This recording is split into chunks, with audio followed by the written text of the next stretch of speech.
Assalamualaikum warahmatullahi wabarakatuh. Apa kabar anak-anak? Semoga semuanya sehat-sehat selalu dan tetap semangat belajar ya. Dalam video pembelajaran kali ini, Ibu akan membahas materi pembelajaran 5 dan 6 di dalam buku LKS tema 2, subtema 1. Pertama-tama kita mulai dari pembelajaran 5 terlebih dahulu, yaitu mata pelajaran Bahasa Indonesia. Bisa kalian lihat pada halaman 20 di buku LKS tema 2 ya. Nah, materi pertama adalah tentang udara. Mari kita baca sama-sama. Ban terbuat dari karet yang lentur dan elastis. Ban harus dipompa dahulu agar bisa digunakan. Ketika memompa ban, udara masuk ke dalam ban. Udara dalam ban menyesuaikan bentuk. Udara dalam ban akan menekan dinding ban ke segala arah. Begitu juga dengan balon yang kamu tiup. Udara memenuhi ruangan dalam balon. Jadi, bentuk udara mengikuti bentuk wadahnya. Bisa kalian lihat di sini ya. Di sini ada contoh gambar ban dan gambar balon. Kedua benda ini sama-sama berisi udara. Kalau ditiup, maka udara akan menekan ke segala arah sehingga ban atau balon ini akan mengembang. Nah, masih di halaman 20 kita bisa lihat ya. Ada beberapa soal, ada 5 soal di situ yang membahas tentang udara. Mari kita jawab bersama-sama. Soalnya ada di buku LKS ya. Nomor 1, mengapa ban dapat mengembang? Jawabannya, ban dapat mengembang karena diisi udara. Ya. Nomor 2, bahan apakah yang digunakan untuk membuat ban? Bahan yang digunakan untuk membuat ban adalah karet. Nomor 3, mengapa ban yang dipompa terus-menerus akan pecah? Jawabannya, karena udara di dalam ban terus-menerus menekan dinding ban. Nomor 4, bagaimanakah bentuk udara? Bentuk udara menyerupai wadahnya. Kalau misalnya di dalam ban, maka bentuk udara berupa ban. Jika di dalam balon, maka berbentuk seperti balon. Nah, kemudian pertanyaan nomor 5, bagaimana bentuk udara di dalam balon? Nah, sudah jelas ya, jawabannya adalah udaranya berbentuk seperti balon. Nah, kita lanjutkan ke halaman selanjutnya, yaitu halaman 21. Di sini ada materi pelajaran PPKN. Nah, dalam pendalaman materinya ini tentang peraturan. Ada berbagai peraturan di rumah. Peraturan di rumah wajib untuk dipatuhi. Perhatikan aturan di rumah Tama berikut. Mari bersama-sama kita membaca aturan di rumah Tama. Yang pertama, bangun tidur pukul 5. Yang kedua, membantu mengerjakan pekerjaan rumah. Yang ketiga, meminta izin ketika bepergian. Yang keempat, membuang sampah pada tempatnya. Yang kelima, pukul 7 malam belajar dengan sungguh-sungguh. Dan yang keenam, pukul 9 waktunya untuk tidur. Nah, ini adalah aturan di rumah Tama. Tentu saja setiap rumah atau setiap keluarga memiliki aturan yang berbeda-beda ya anak-anak. Misalnya, di rumah kalian ketika bangun tidur pukul 5, apakah langsung membantu mengerjakan pekerjaan rumah? Atau apakah langsung mandi? Atau apakah bersiap-siap untuk sholat subuh? Setelah sholat subuh, yang kedua, membantu mengerjakan pekerjaan rumah. Apabila orang-orang di rumah, terutama ibu dan ayahnya, mengerjakan sesuatu, kalian sebaiknya ikut membantu. Nah, ketika kalian bepergian, misalnya ingin bermain, ingin ke masjid, atau ingin mengaji, sebaiknya meminta izin kepada orang yang ada di rumah, terutama kepada ibu dan ayah agar tidak dicariin ya, tiba-tiba tidak ada di rumah. Nah, kemudian membuang sampah pada tempatnya ini harus dilakukan untuk menjaga kebersihan lingkungan rumah. Pukul 7 belajar dengan sungguh-sungguh. Nah, ini tergantung peraturan di rumah masing-masing ya. Belajar dengan sungguh-sungguhnya apakah sore hari, apakah malam hari. Biasanya pukul 7 itu kita habis melaksanakan sholat maghrib, ya kan? Biasanya ada yang langsung belajar mengaji di masjid atau bersama dengan guru mengajinya di rumah. Ya, berbeda-beda setiap orang. Kemudian pukul 9 waktunya untuk tidur. Nah, untuk anak-anak ibu yang sekarang masih kelas 2 SD, tentu saja tidur itu sangat penting. Tidak boleh terlalu malam karena bermain handphone, bermain game, atau menonton YouTube. Ya, tidak boleh begadang ya. Tidurnya harus cukup untuk menjaga kesehatan dan agar pertumbuhan badannya menjadi baik. Ini adalah peraturan di rumah.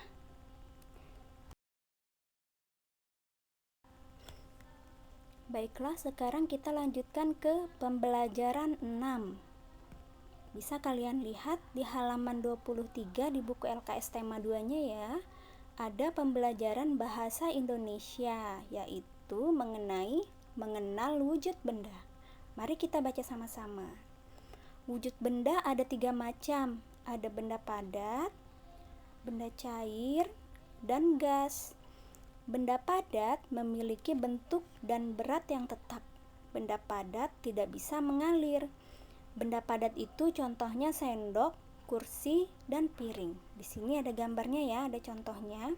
Jadi dimanapun sendok diletakkan atau kursi diletakkan, bentuknya akan tetap sama dan dia tidak akan mengalir seperti air. Yaitu bentuknya sama ya, ada sendok, ada kursi, dan ada piring. Yang kedua, benda cair. Benda cair memiliki bentuk sesuai wadah, tetapi dengan berat yang tetap. Jadi benda cair itu misalnya dari botol dipindahkan ke gelas ya, kalian memindahkan air dari botol ke gelas, bentuknya akan berubah. Tapi beratnya akan tetap saja ya. Beratnya tidak akan bertambah berat atau bertambah ringan, tetapi tetap. Benda cair ini dapat mengalir. Biasanya mengalir dari tempat yang tinggi ke tempat yang rendah. Atau bisa kalian lihat di keran air ya. Kalau kalian buka keran maka airnya akan mengalir. Benda cair ini contohnya air. Ini gambar air. Ada madu, sirup, dan minyak. Ini semuanya termasuk benda cair. Walaupun sifatnya ada yang berbeda ya. Seperti madu bentuknya lebih kental daripada air, atau sirup rasanya tentu manis, dan minyak ini kalau kalian pegang biasanya kental dan lengket. Sifatnya berbeda-beda tapi tetap sama disebutnya, yaitu benda cair. Nah, yang ketiga ada benda gas. Benda gas memiliki bentuk mengikuti wadahnya, seperti balon dan ban yang di awal video sudah kita pelajari ya. Beratnya tergantung tempatnya dan dapat mengalir. Dalam artian di sini mengalir maksudnya berhembus. Contoh benda gas adalah udara. Udara tidak bisa kita lihat tapi bisa kita rasakan. Nah, kalau ingin melihat udara mengalir dari mana atau berhembus dari mana ke mana, kalian bisa melihat benda yang terkena aliran gas atau udara tersebut. Misalnya pohon yang ditiup angin. Kita tidak melihat anginnya ya, tapi kita melihat pohonnya bergerak karena tertiup oleh angin. Nah, contoh yang lain adalah ketika kita bernapas. Ketika kita menarik napas, akan terasa bahwa ada udara yang masuk ke dalam hidung dan paru-paru kita, tapi kita tidak bisa melihatnya. Dan ketika kita hembuskan udara, kita bisa merasakan ada udara yang keluar dari hidung kita, tapi tetap saja udara itu tidak terlihat.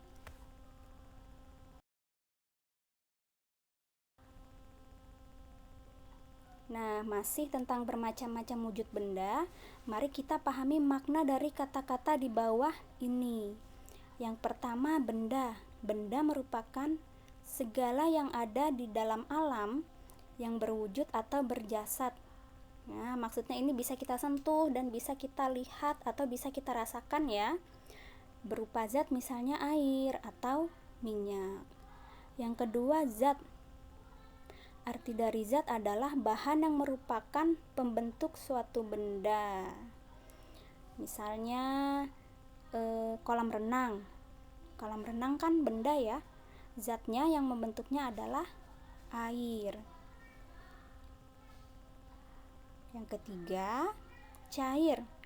Cair ini merupakan bersifat seperti air, tidak padat, dan tidak berupa gas.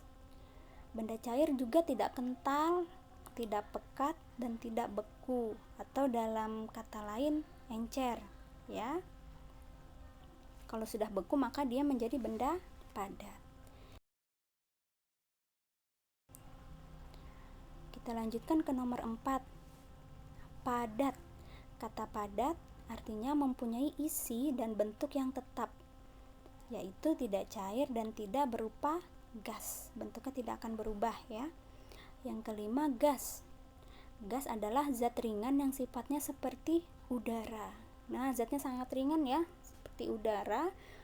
Saking ringannya tidak terlihat, dan kalau kita pegang seperti tidak ada apa-apa, tapi bisa kita rasakan. Dalam suhu biasa tidak menjadi cair. Nah, udara tidak berubah menjadi cair ya. Yang keenam, wujud. Wujud merupakan rupa dan bentuk yang dapat diraba. Misalnya, manusia. Manusia bisa kita sentuh. Artinya manusia berwujud. Tahu benda-benda di sekitar kalian seperti pensil, buku, penggaris. Nah, itu merupakan benda-benda yang berwujud.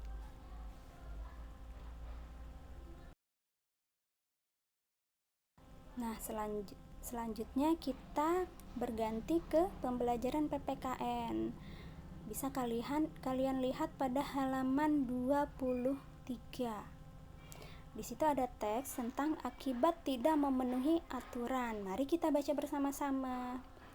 Tama dan Miko berebut mainan. Ibu melerai dan menasihati mereka. Mereka berperilaku tidak sesuai dengan aturan. Akibatnya, Tama dan Miko bertengkar. Seharusnya Tama dan Miko mau berbagi mainan. Semua aturan harus dipatuhi dan ditaati. Tujuannya adalah agar hidup berjalan lancar.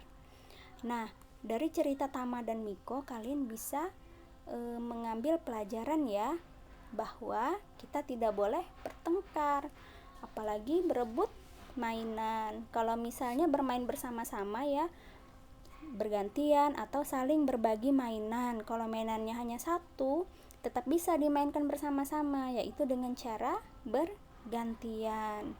Dan kemudian apabila ada ibu atau ayah, kakak, orang tua yang sudah melerai dan menasehati, maka harus didengarkan dan dituruti.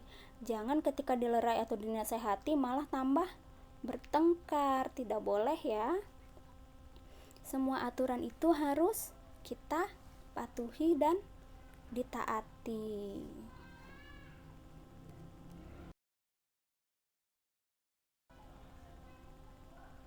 Nah, sampai situ tadi pembelajaran PPKN.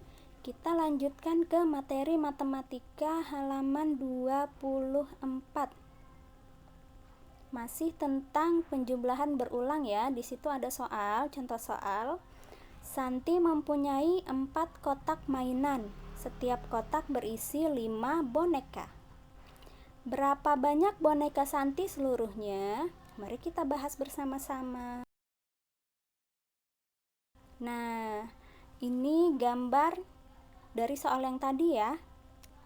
Soal yang tadi, Santi memiliki 5 boneka di dalam 4 buah kotak. Jadi bonekanya ada 5 di dalam kotak yang berjumlah 4. Jika ditulis dalam penjabaran matematika, maka bentuknya seperti ini. 4 kotak dikali 5 boneka sama dengan 5 ditambah 5 ditambah 5 ditambah 5 sampai 4 kali. Hasilnya sama dengan 5 ditambah 5 10, ditambah 5 lagi 15, ditambah 5 lagi adalah 20. Jadi banyak boneka Santi seluruhnya adalah 20 buah boneka. Nah, di bawahnya itu bisa kita lihat ya, ada 5 soal perkalian. 5 soal perkalian ini akan Ibu buatkan dalam video yang berbeda dan dibahas dalam video yang berbeda. Akan Ibu share esok hari ya. Untuk pembelajaran hari ini cukup sampai di sini. Terima kasih. Wassalamualaikum warahmatullahi wabarakatuh.